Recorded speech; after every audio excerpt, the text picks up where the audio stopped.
ওকে। তো ক্রোনোলজিক্যালি আমরা যাচ্ছি এবং জ্যাকোবিয়ান এজের পরে রেস্টোরেশন এজ বা এজ অফ মিল্টন বা পিউরিটান এজ, এই মানে মানে একই সময়, মানে ধরো 1640s থেকে নিয়ে মোটামুটি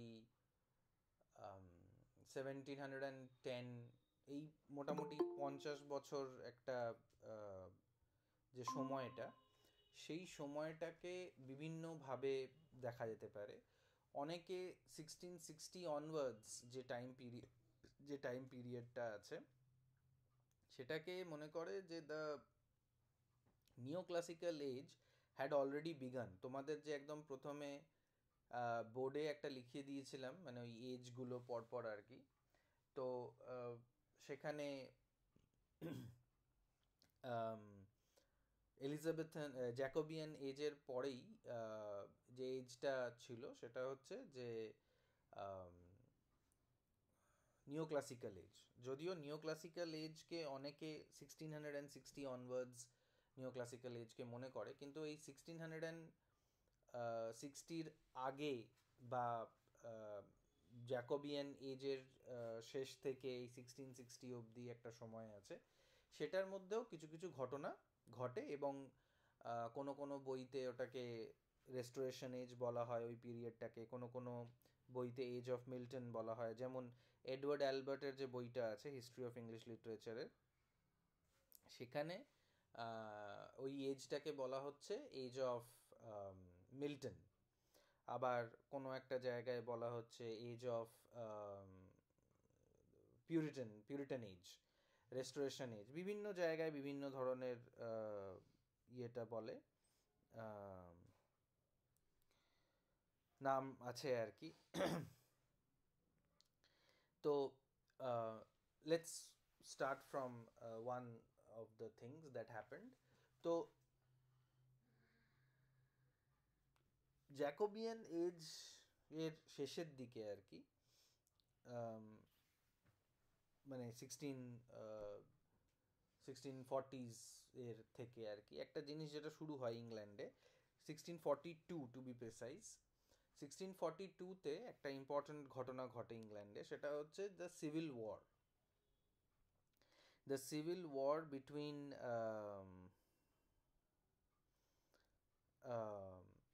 the Puritans on one hand and the uh, Catholics who supported the royals or royalists on another hand। মানে দুটো দল বা দুটো উম, আম, দুটো দল তৈরি হয়। তো সেই একটা দল হচ্ছে তোমাদের পিউরিটেন্স, এদেরকে পিউরিটেন্স বলা হতো। আর আর একটা দল হচ্ছে ক্যাথলিক্স অথবা রয়্যালিস্টস বলা হতো এদেরকে। তো আম, আম, যে পিউরিটেন্সরা কারা ছিল আর এই রয়্যালিস্টরা কারা ছিল।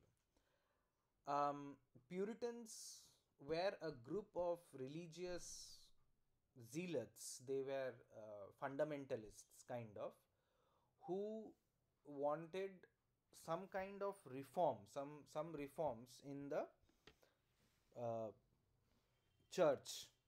তোমরা ওই মিডল এজেসের ব্যাপারে তোমাদেরকে বলেছিলাম যে during the middle ages the church had become really corrupt, and all the power and all the money was concentrated in the hands of these churchmen, church people। Middle এজেসে এরকম হয়ে গেছিলো এবং সেটার ইফেক্ট এলিজাবেথের এজ পেরিয়ে Jacobian এজেও চলছিল আর কি। And this fight between the throne, between the executive and the legislative power versus the religious power, এটা অনেক বছর ধরে ইংল্যান্ডে চলেছে।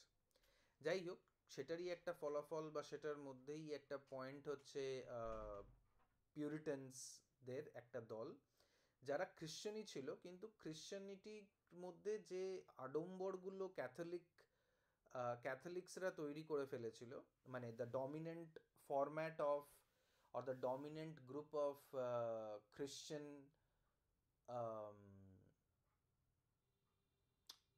Christianity was or still is the Catholics, যারা মানে তোমরা যারা এটার ব্যাপারে হয়তো জানো, যদি যারা জানো আর কি, যে খ্রিশ্চানসদের মধ্যে সব থেকে ডমিনেন্ট যে ফাংশনটা বা যে সেকশনটা, সেটা হচ্ছে ক্যাথলিক্সদের। প্রোটেস্টেন্টস আছে, পিউরিটেন্স আর সেভাবে কেউ নেই, বাট প্রোটেস্টেন্টস আছে, ব্যাপটিস্টস আছে, মেথডিস্টস আছে, বিভিন্ন ভাগ আছে। যেমন হিন্দুদের মধ্যেও কেউ শিবের ভক্ত, কেউ দুর্গাকে পুজো করে, কেউ কালীকে পুজো করে, তো এরকম বিভিন্ন ধরনের মানে ডিভিশনস আছে। ঠিক সেরকমই খ্রিশ্চানসদের মধ্যেও এরকম ডিভিশনস এখনও আছে। কিন্তু হ্যাঁ, সেটাকে নিয়ে যে খুব ওরা মানে কনসার্নড তা নয়, but once upon a time the age that we are talking about the 1640s যেটাকে আমি বলছি, সেখানে ওরা খুব মানে ইয়ে হয়ে পড়েছিল আর কি, খুব they became very they got entangled into conflicts and even civil war, যেটা সিভিল ওয়ারের ব্যাপারটা বলছি। তো Puritans were a sect, a group of Christians who wanted to reform Christianity, who wanted to get rid of all the extra baggage that Catholic Christianity had created, that Catholic Christianity had accumulated during the middle ages. Middle এজেসের সময় যে corruption, যে যে concentration of পাওয়ারটা চার্চের হাতে হয়েছিল, সেটার থেকে অনেক বেশি কারাপশন, অনেক কিছু সমস্যা হয়ে গেছিলো খ্রিশ্চানিটির মধ্যেই, এবং Puritans wanted to bring a change. আর একটা ব্যাপার ছিল পিউরিটানসদের, this Puritans were from the villages. It was more of a political religious party that came from the villages, and this party this group was led by Oliver Cromwell. তোমরা এই নামগুলোকে লিখতে থাকো, এই নামগুলো বারবার আসবে, এদের রেফারেন্সেস আসবে, this things will come again and again. তোমরা যখন প্যারাডাইস লস্ট পড়বে তখন এটার রেফারেন্স থাকবে। So Oliver Cromwell was the leader of the Puritans, P capital. Oliver, Oliver, Oliver Cromwell, Cromwell, Oliver Cromwell. তো অলিভার ক্রমওয়েল ছিল এদের লিডার, অ্যান্ড ফ্রম 1642 to 1649, 7 বছর ধরে, under the leadership of Oliver Cromwell, the Puritans fought a civil war, গৃহযুদ্ধ, versus the forces led by Charles the First. They were the royalists, যারা royal মোনার্কিকে support করতো, আর monarchy support করতো ক্যাথলিক্সদের, Catholic খ্রিশ্চানসদেরকে support করতো। আর যেহেতু তারা Catholic খ্রিশ্চানসদের support করতো, তাই জন্য পিউরিটানসরা ওই রাজার বিরুদ্ধেও হয়ে গেছিলো। আলটিমেটলি 7 বছর লড়াই হওয়ার পরে রয়্যালিস্ট বা ক্যাথলিক্সরা হেরে যায়, আর 1649-এ চার্লস দ্য ফার্স্টের গর্দান যায়। হি ওয়াজ বিহেডেড, उसका गर्दन काट दिया गया as a kind of a punishment. Since he lost the war, he was caught by the forces of just a minute. Hello.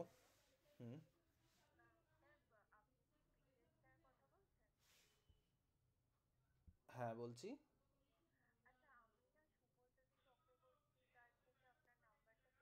আচ্ছা আচ্ছা আচ্ছা, বলছি আমি এই মুহূর্তে একটা ক্লাসের মধ্যে রয়েছি, আমি ক্লাসটা শেষ করে আপনাকে এই নাম্বারে ফোন করছি। হ্যাঁ হ্যাঁ, okay. Sorry for the interruption, there was a call. Anyway, তো 1642 থেকে নিয়ে 1649 অবধি সিভিল ওয়ার চললো ইংল্যান্ডে। পিউরিটেন্সরা জিতে গেল, চার্লস দ্য ফার্স্টের প্রাণ গেল, Charles the first was beheaded, ওর গলা কেটে দেওয়া হলো, and Oliver Cromwell started ruling England. The Puritans started ruling England. এবার পিউরিটেন্সদের একটা ব্যাপার ছিল যে পিউরিটেনরা একটু বেশি বাড়াবাড়ি করে ফেলতো সব জিনিস নিয়ে, মানে দে ওয়্যার, যেটা আগেই বললাম, একটা টার্ম ইউজ করলাম, ফান্ডামেন্টালিস্টস।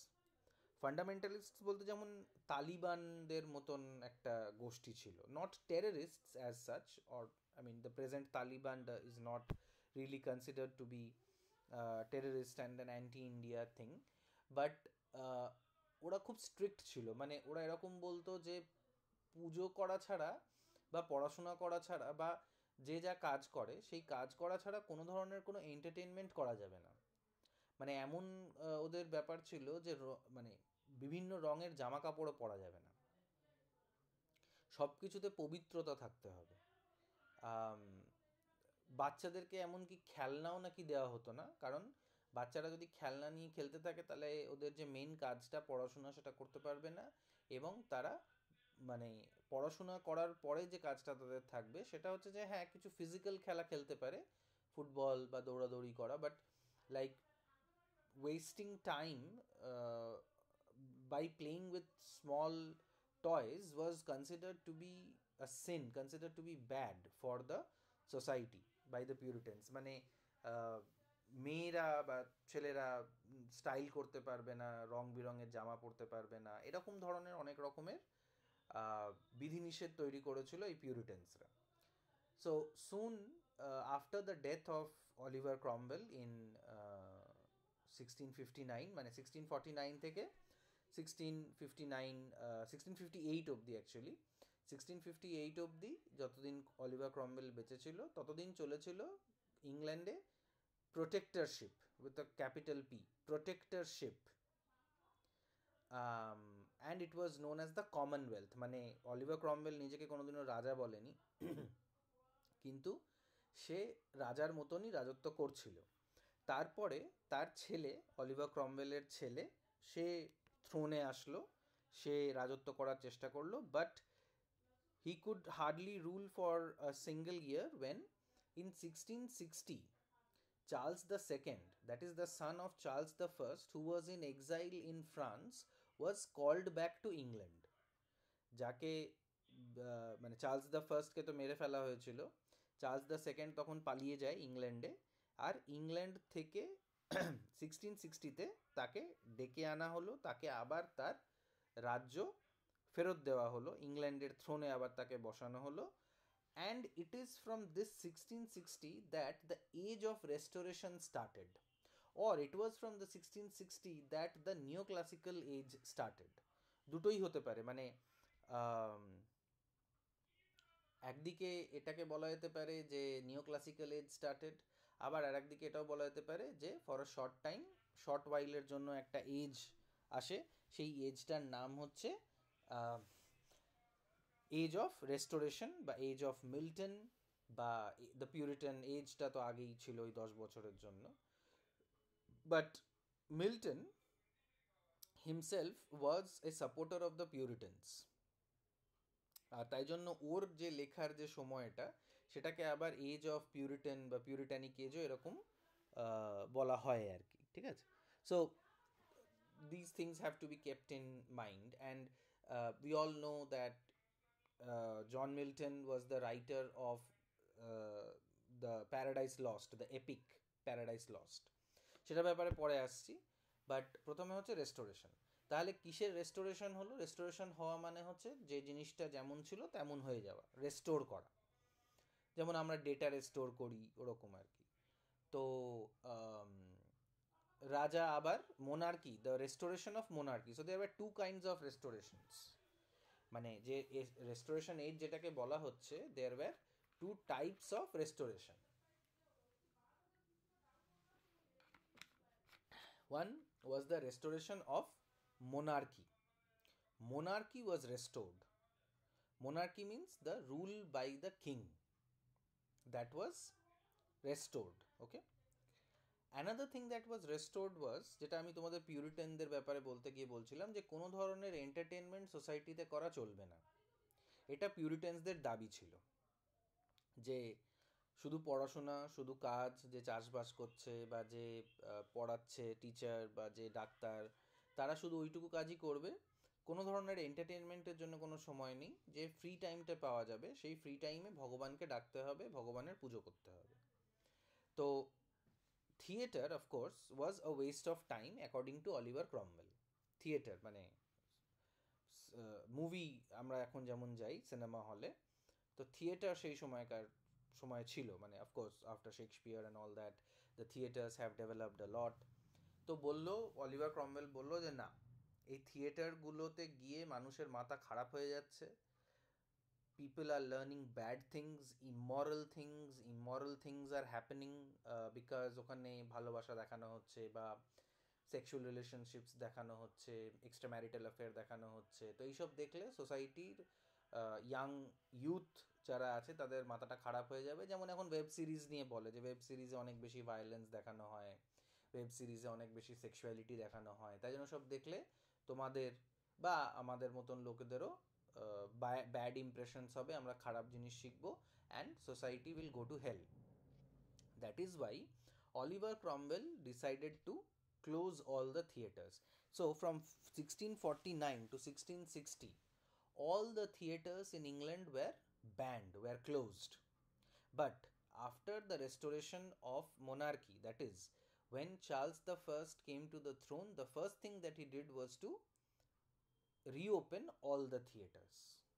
সব থিয়েটার আবার খুলে দিল। তার মানে রেস্টোরেশনটা শুধু যে মোনার্কির হলো তা নয়, রাজার রেস্টোরেশন হলো তা নয়, it was also the restoration of theatre, drama. ঠিক আছে, তাহলে এই দুটো কারণে ওই এজটাকে, ওই সময়টাকে রেস্টোরেশন এজ বলা হয়। এবং ওইখানে যে ধরনের কমেডিগুলো, স্পেশালি কমেডি লেখা হয়েছিল ওই রেস্টোরেশন এজে, সেটাকে রেস্টোরেশন কমেডি অফ ম্যানার্স বলা হতো বা রেস্টোরেশন কমেডি বলা হতো। রেস্টোরেশন কমেডি অফ ম্যানার্স অথবা রেস্টোরেশন কমেডি, এই দুটো নামে পরিচিত ছিল। পোয়েট্রির খুব একটা ডেভেলপমেন্ট সে সময় হয়নি, ড্রামাটাই, prose drama was, comedy was getting more and more emphasis. But Oliver Goldsmith যে প্লে রাইটও ছিল, যে নাটকও লিখত, সে কিন্তু কিছু কিছু ভালো কবিতাও লিখেছিল, including the deserted village. Deserted village বলে একটা বিখ্যাত কবিতা সেই সময়কার লেখা হয়। হাউএভার, মোর ইম্পর্টেন্টলি, যদিও সেটা মানে Oliver Goldsmith comes a little later, not exactly in the restoration comedy of manners, but restoration এজে বা এই সময়কার একজন বিখ্যাত কবি হচ্ছে Milton, John Milton, and his contribution to English literature is the epic Paradise Lost. Paradise Lost was a secondary epic. এই জিনিসগুলোকে তোমরা লেখো, সেকেন্ডারি এপিক মানে এপিক দুটো ধরনের হয়। Write down, there are two types of epics. Number one, primary epic. Number two, secondary epic or literary epic.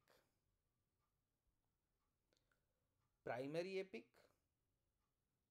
number 1, number 2 হচ্ছে secondary epic or literary epic, LITERARY, literary epic. তা এদের মধ্যে তফাৎটা কি? তোমাদেরকে আমি বলেছিলাম যে ওল্ড ইংলিশে যে এপিক্স লেখা হতো, can somebody tell me the name of any one epic written during the Old English period?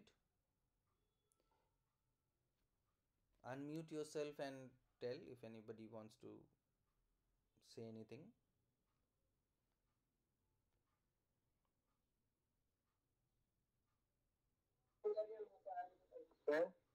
বলো। Beowulf. Beowulf, very good. Yes, Beowulf was one of the primary epics. Primary epics Greece কালচারেও লেখা হয়েছিল, Iliad, Odyssey, তারপরে Roman কালচারে লেখা হয়েছিল এনিদ, বা আমাদের দেশে রামায়ণ, মহাভারত, এগুলো হচ্ছে প্রাইমারি এপিক। লিটারারি এপিক হচ্ছে এই এপিক্সগুলোকে নকল করে বা এই এপিক্সগুলোকে অনুসরণ করে, ফলো করে, এই এপিক্সগুলো দিয়ে ইন্সপায়ার্ড হয়ে এপিক লেখা, সেই এপিকগুলোকে বলা হয় প্রাইমারি অথবা লিটারারি এপিক, যেটা মিল্টন লিখলো in the form of Paradise Lost. Milton had also written Paradise Regained, and he had also written a number of sonnets. So his contribution to English literature, মানে contribution of Milton, একটা history of English লিটারেচারে question আসতেই পারে 10 মার্কসের অথবা 5 মার্কসের। Sorry, তোমাদের তো 15 আর 5, তো 15 আর 5-এর মধ্যে থেকে নয় 15 নয় 5 এই কোয়েশ্চেনটা আসতেই পারে। Comment on the contribution of Milton in English literature or to English literature, ঠিক আছে? তো ইংলিশ লিটারেচারের মধ্যে মিল্টনের যে কন্ট্রিবিউশনটা, সেটা হচ্ছে যে he was one of the first writers, one of the first who had written a primary, who had written a secondary or a literary epic. The first person who tried to do that was in the Elizabethan age. Can somebody other than Kundan tell me who was this English writer who had written an epic which is unfinished, complete হয়নি? I had discussed about this during our discussion on Elizabethan age.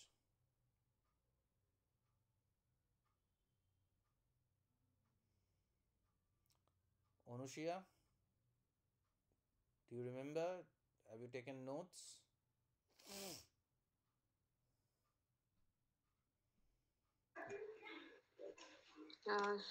Sir.